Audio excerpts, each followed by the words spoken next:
Hey everybody. Yeah. Oops. That was my fault there.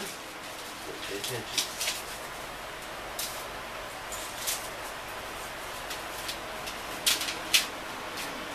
I just hate it when that happens. Try to do something and poof, things want to mess up on you. But anyway, you can see the title below, and I know I'm maybe about a little over a month late. I'm going to check on Wikipedia and make sure. But this is my review of Disney's Planes. Yeah, Disney's Planes, which is a spin-off from Cars, from the Cars franchise. And you can still see the cars, not the ones we know, but ones that are very similar to ones we know. You could definitely see who the Mater plays the Mater in this, the Mater character in this one. And I have to say that I thought it was really good. Now, before I get into the review, a little bit of a backstory. I'll probably talk a little bit about this in the vlog too, down the line. What was funny about this, what's funny is we almost didn't see planes today. No. You see, what happened was, yesterday, well, it's been, well, not just yesterday, but it was something that had been, planned out for some time. We were going, okay, well, here's the thing. We weren't sure exactly how things were going to go. We knew that yesterday, or Saturday now, we were going to celebrate my mom's birthday, but we didn't know if we were going to celebrate her 64th birthday here, and my older sister's downtown, or we were going to go to Modesto.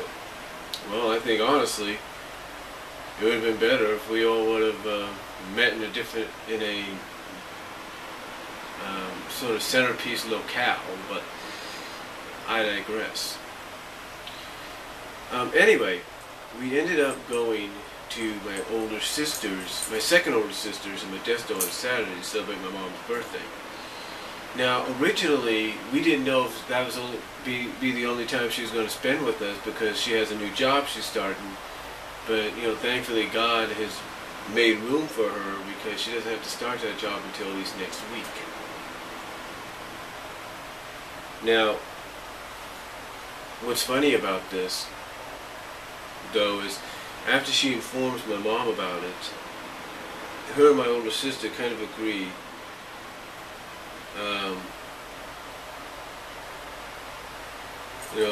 Her and my sister kind of agreed that,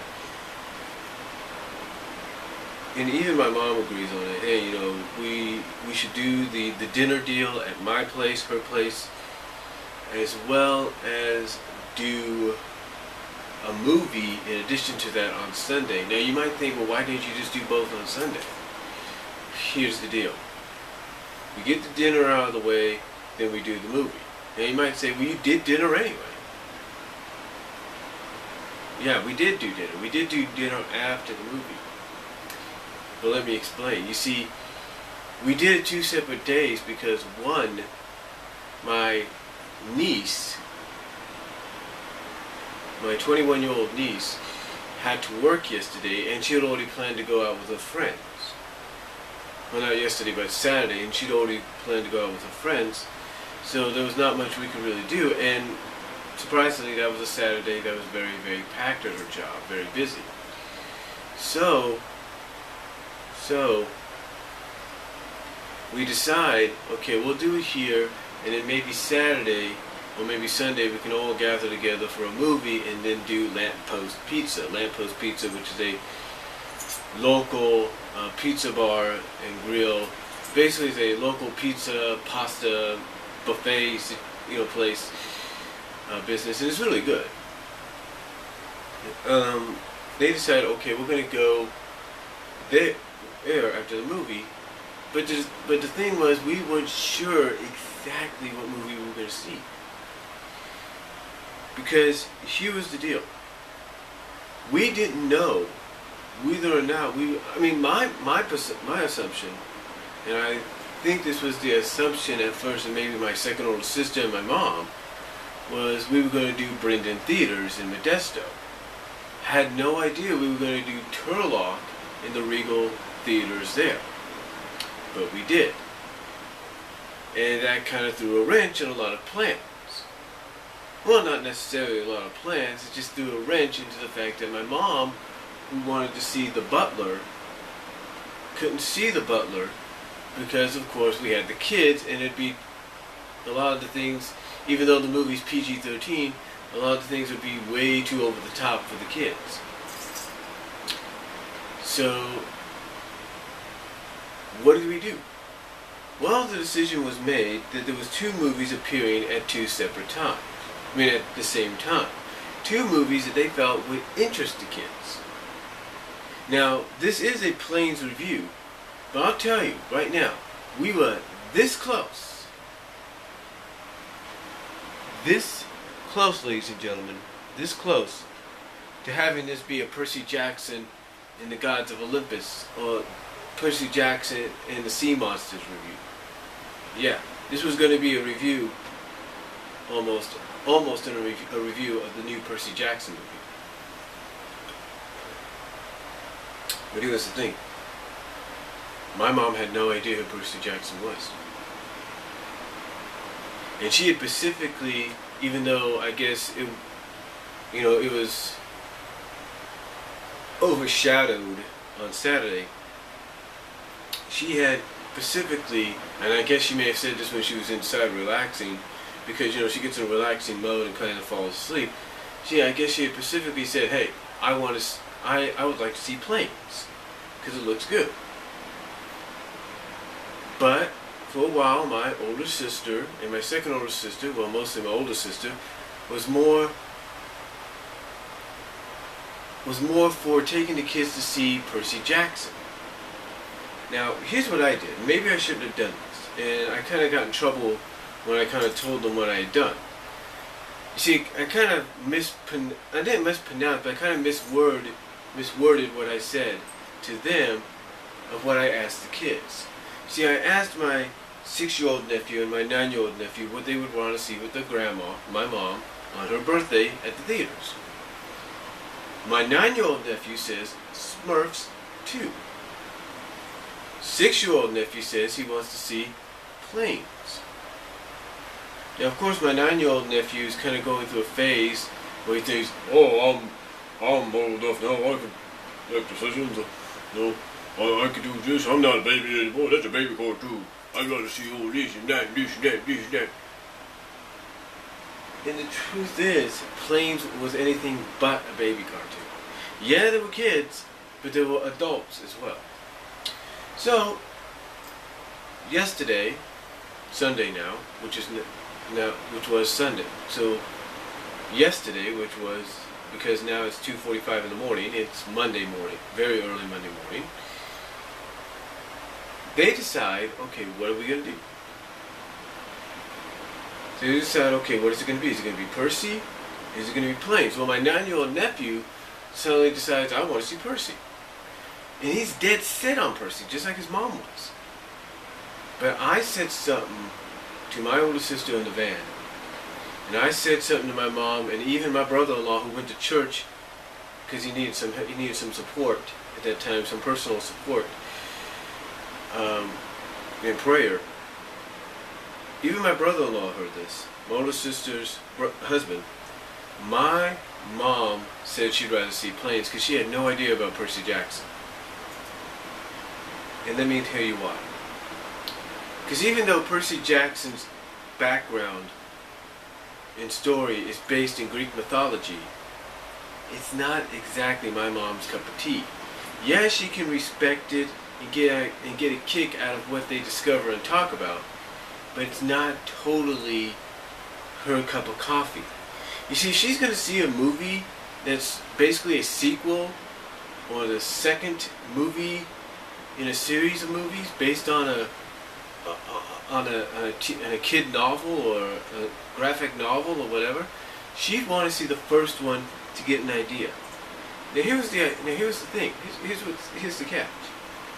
They were going to see the first one on demand or somehow the night before to give her an idea of what she was going to see the next day. But I believe in my heart, with all my heart and mind, she wasn't going to want to see Percy Jackson anyway. She wasn't. I mean, think about it.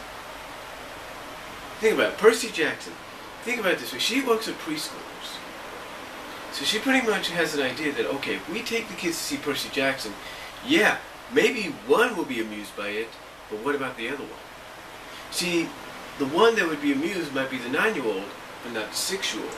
You see, the 6-year-old, even though he watched Jack and the Giant Killer the first time, his mom, which is my second older sister, thought, oh, you know what? He'll like to see it again while you're here. Because we went to visit one time. No, he didn't. He got bored with it. That tells me him sitting down for an hour and 46 minutes and watching that movie, Percy Jackson, he was not going to be interested. It'd be too slow paced. And more so, if we were going to have who we did have, it wouldn't be the best choice. And what I'm talking about is we ended up having my niece and my great nephew as well. So what happened mainly was the fact that Planes became the ultimate choice. Because when I said that to my mom, I basically told my mom, even before we went to the van, and I even told my sister in the van as well, I said, Mom, it's your birthday. It's your choice, it's your birthday. And yeah, my 9-year-old nephew tried to argue. And I said, well, it's not your choice. I basically looked at him and I said, it's not your choice. It's not your birthday. I mean, for me, let me show you something. I think it's in there somewhere. Ah, here it is. This here, I guess you could say, is a ticket voucher my mom made for my birthday. She still owes me on it. You see, this one is good for a movie of my choosing. Basically, this is still a birthday gift to come. A little over a month late, but it's still to come. Now, what is that? Now, when you look at the wording, and she says, good for a movie of your choice, that's basically saying, hey, this is part of your birthday gift, long overdue, or a little over a month due, but it's your choice. What do you want to see? Right? So if we're taking her to see a movie on her actual birthday, what does that tell you? That tells you that it should be her choice, and she should be the one that chooses what movie we see. And I believe she chose Planes not because she thought it would be interesting, not because our pastor thought it would be interesting as well, or nice to see as well, but also because she works around kids. She knows exactly what would interest kids more. Because when you take the differences between the two, how many 4 to 6 year olds, and even maybe some 9-year-olds are going to sit through an hour and 46 minutes of Percy Jackson instead of sitting for about 92 minutes watching Planes? Exactly. Exactly. So, anyway.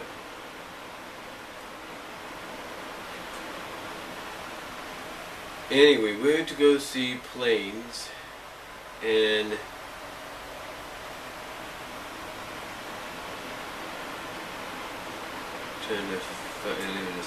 we went to go see Planes, and even though it wasn't sold out, because yeah, it was a 2:35 matinee, it was still pretty good. Yes, it wasn't co-released by Pixar, but it was still done well enough to the point that when you look at it, you said, wow, this is worthy of being theatrical. And when you think about this movie Planes, originally when it was first announced, was going to be direct to video. Yeah, it was going to be direct to DVD and Blu-ray. Now, I think Disney has realized that they made the best decision by putting it in theaters. Because you don't take something that you're going to spin off from a franchise, from in the case of Cars, a very modern franchise. You're not just going to take that and say, okay, we're going to direct to video this sucker. No.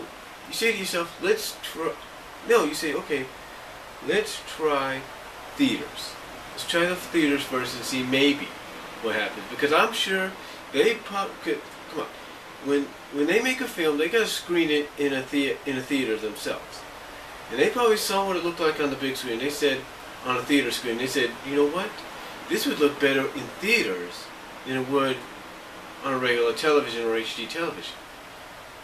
And boy, were they right. I mean, the camera angles and everything really made you feel like you were flying in that film. It really did.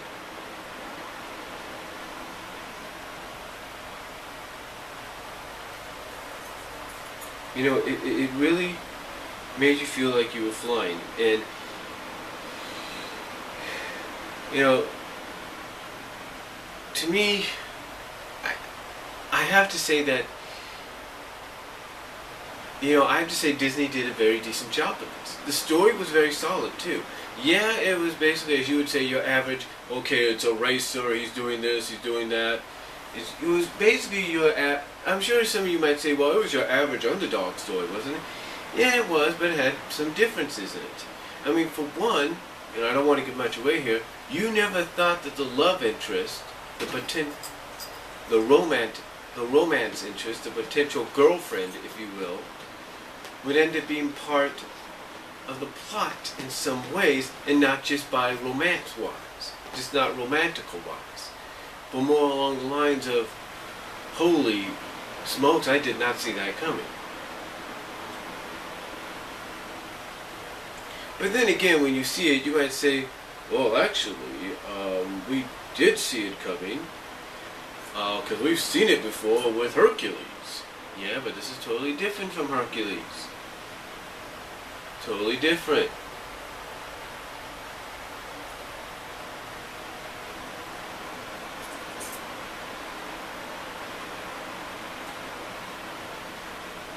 Alright, it was totally different.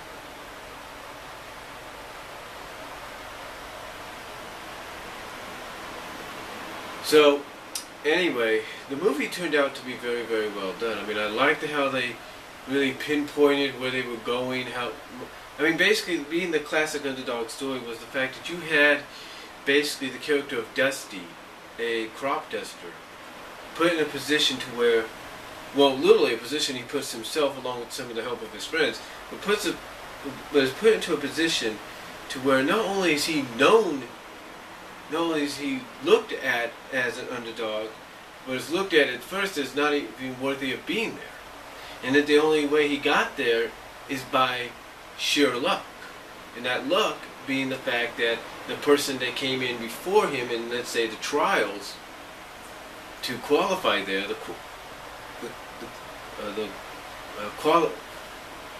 qualifying trials,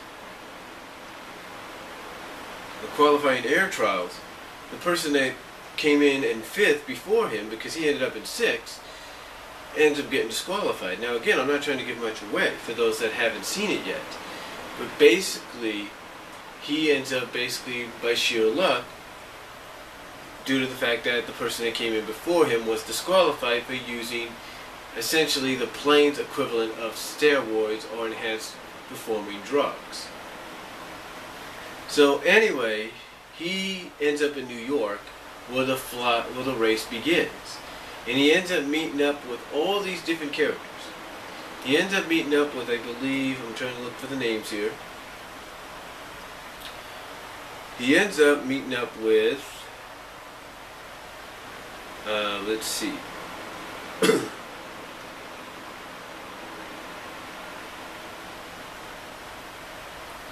He ends up meeting up with, I'm trying to find it here.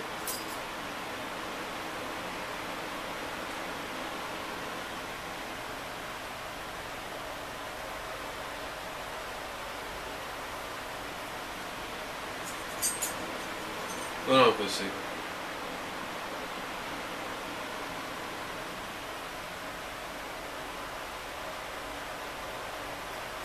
Hold on, I'm trying to find them. Oh, Bulldog, who at first sticks his nose up on him, until, and I don't want to give much away, but until, let's just say Dusty helps him see that he's not just in it for the glory or just to win the race.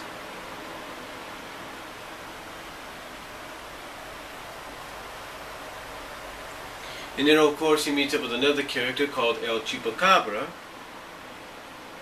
who ends up being sort of like a comedic guy, sort of like the funny guy of the group, sort of like the, I guess you could say sort of like another version of Mater, not really, but sort of.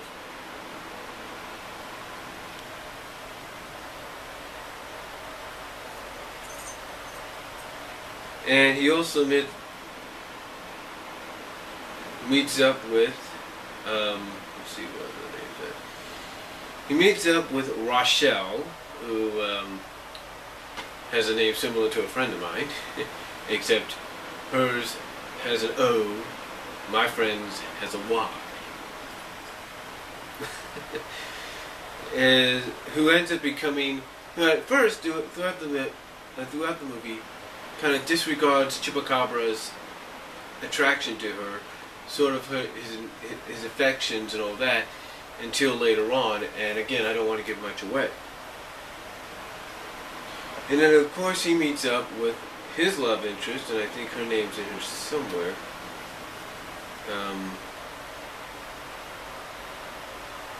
Trying to think, I know they got it in this.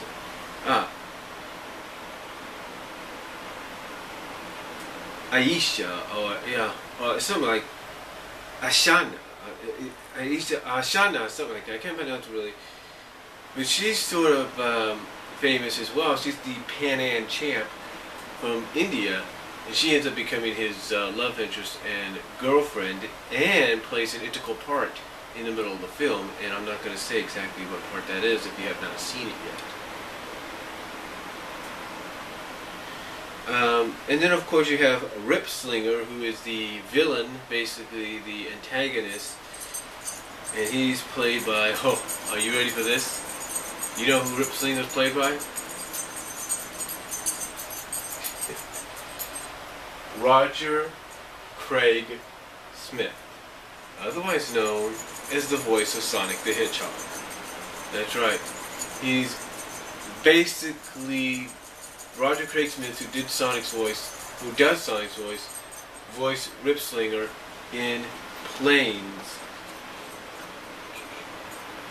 And let's just say that the Rip Slinger character has a bit of an ego trip. Yeah. He has a bit of an ego trip in there. Hold on for a second.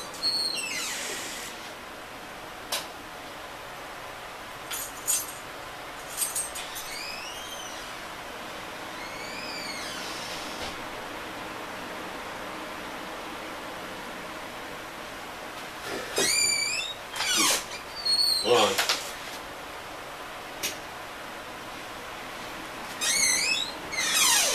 Sorry about that, I had to let the cat back in, but yeah, let's just say Rip Slinger has a bit of a ego trip, and it does, well, let's just say it's something that well, I'm not going to give much away. I'm probably going to do something that's become very popular lately here on the YT, and that's a non-spoiler and a spoiler. So look for those later. Look for that spoiler probably coming up soon. But again, Planes, in this non-spoiler review, if you've not seen it, is definitely worth going to take your family, if not yourself, to go see, because it is very, very well done. I mean, the fact that, you know, here you have a great CGI animated film worthy of not just the Disney name, but could have been worthy of a Pixar name, but basically a spin-off or a fly-off, if you will, of Cars, of the Cars franchise, is very, very intriguing in its own right. You know, and again, I thought it was really good. I thought it was very good. Yeah, it was the classic underdog. It was the classic, and I guess some of you might look at it, average underdog story that we've seen before, with a few differences and similarities here and there. But it was good. It was really, really good.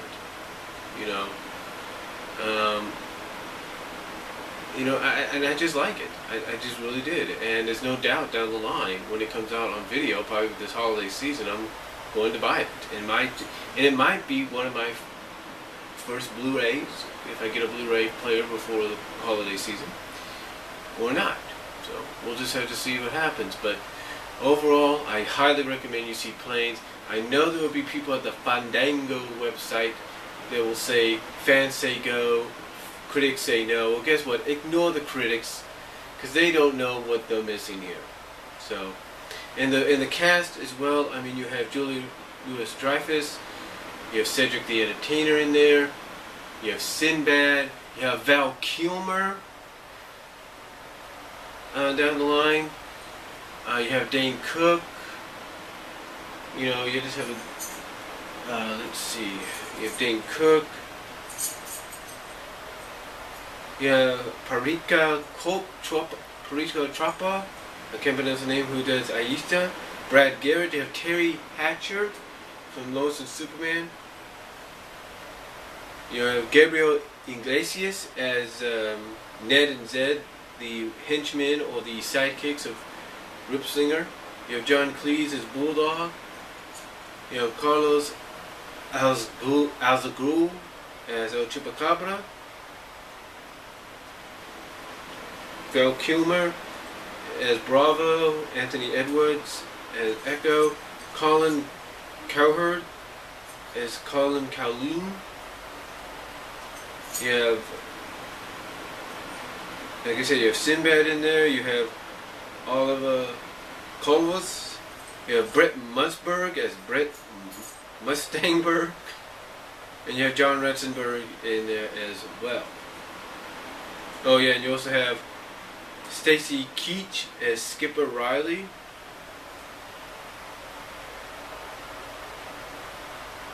You have Danny Mann.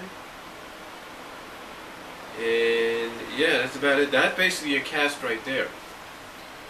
And to me, I think it was I think Disney again made the right choice in putting this to DVD instead of saying, hey, let's just put it on.